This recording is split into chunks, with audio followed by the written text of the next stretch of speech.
Isang matagumpay na operasyon ang sinagawa ng Pateros Municipal Police Station na nagresulta sa pagkakaresto ng isang individual na sangkot umano sa pagbebenta ng ipinagbabawal na gamot sa barangay Santa Ana, Pateros bandang alas 2:15 na madaling araw.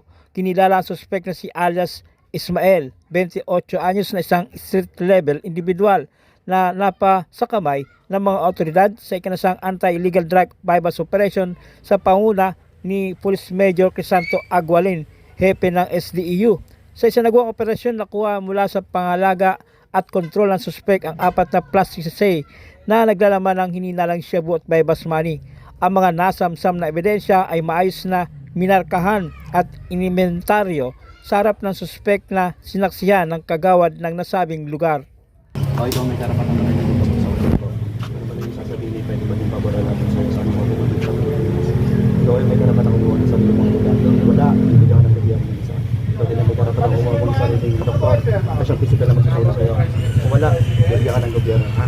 Naintindihan mo ba yung karapatan mo? Lagot. Yes, sir. Arestadong 4 na lalaki sa magkakahiwalay na bypass operations ng mga otoridad sa bayang ito sa panguna ni Police Major Agualin ng Station Drug Enforcement Unit.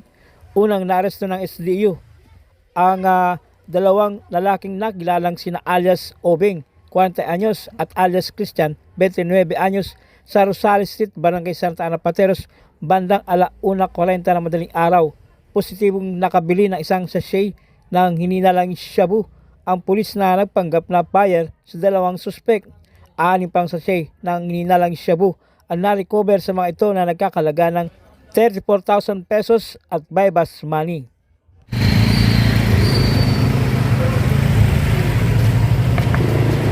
Yung nabili mo?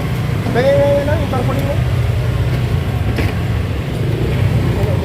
Pagkapang ko lang.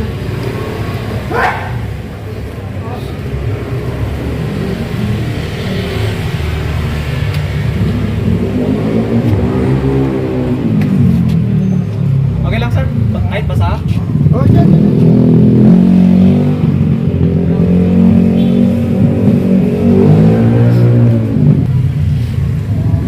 Ipat kaya kayo doon? Tatlo, sir. Yan.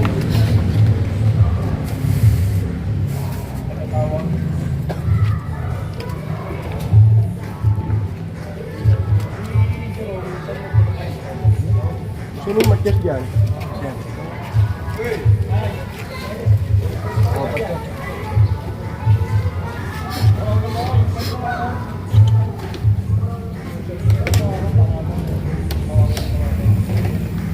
Masama karapatan doon?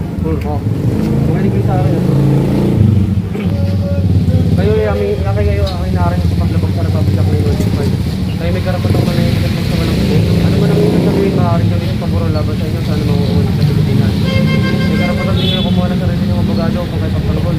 Kung wala kayong kakayahan, pagkakalooban kayo ng ating gobyerno. Kayo rin ay may karapatan kumuha ng sarili ng doktor upang suriin kayo pisikal. Kung wala kayong kakayahan, pagkakalooban kayo ng ating gobyerno. Naiintindihan nyo ba yung karapatan? Naiintindihan mo, ikaw naiintindihan mo. Samantala, arestado naman sa Hermosa Street, Barangay San Roque, Pateros bandang alas 5:25 ng hapon sina alias Matias, 43 anyos at alias Mark, 29 anyos, parehong residente ng Barangay Santa Ana na nabilan din ng pulis na nagpanggap na buyer na isang sachet ng hininalang shabu. Nakuha sa kanilang pag-iingat ang 7 sachet ng hininalang shabu na nagkakalaga ng 34,000 pesos at bypass money. Kinasuhan ng paglabag sa RA 9165 o Comprehensive Dangerous Drugs ang mga suspek. Nabili ko, sir. Nabili mo? Nabili ko, sir. Ito. Yan. Ano yan? Isa, sir. Isa.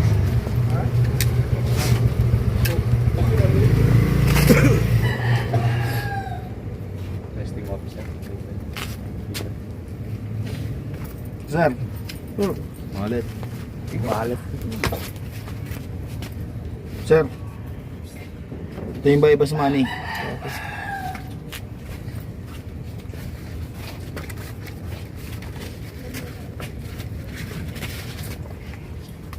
Sir, positive. Ilan yun? 1, isa, dalawa, tatlo, 4, 5, 6, sir. Okay, sige. Sa RA 9165. Kayo ay may karapatan manahimik at magsawalang kibo. ano man na inyong sabihin ay maaaring gamitin pabor o laban sa inyo. Kayo ay may karapatan kumuha ng sarili niyong doktor. Kung wala kayong kakayahan, ito ay pagkakalabas sa inyo ng gobyerno. Kayo rin ay may karapatan kumuha ng sarili niyong abogado. Kung wala kayong kakayahan, ito ay pagkakalabas sa inyo ng gobyerno. Naiintindihan niyo ba ang inyong karapatan? Oo. Ilaw.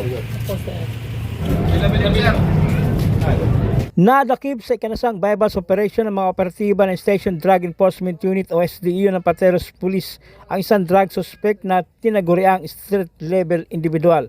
Kinilala ni Police Major Aguilin Nepe ng SDU ang suspect na si alias Odes, 45 anyos, residente ng barangay Martires del 96 Pateros. Base report na tatanggap ng Pateros Municipal Police Station, naganap ang pag-aresto sa suspect bandang alas 2:35 na madaling araw sa Colonel Flores Street, Barangay Santa Ana, Pateros. Sa ikanasang bypass operation ay nakumpiska sa dalawang suspect ang dalawang heat-sealed transparent plastic sachet na naglalaman ng 3 gramo ng hininalang shabu na may kabuang halaga na 20,400 pesos at bypass money. Kinasuhan ng paglabag sa RA 9165 o Comprehensive Dangerous Drugs ang suspect.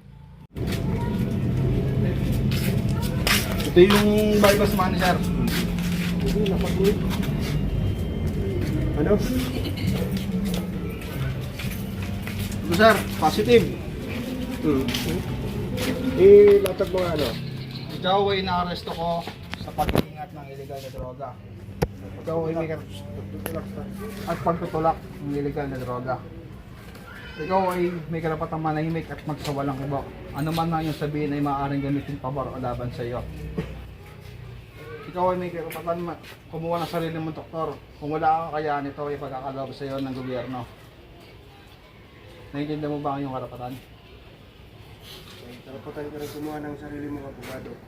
Ikaw rin ay may karapatan kumuha ng sarili mong abogado. Kung wala, ito ay pagkakalabas sa iyo ng gobyerno. Naiintindihan mo ba?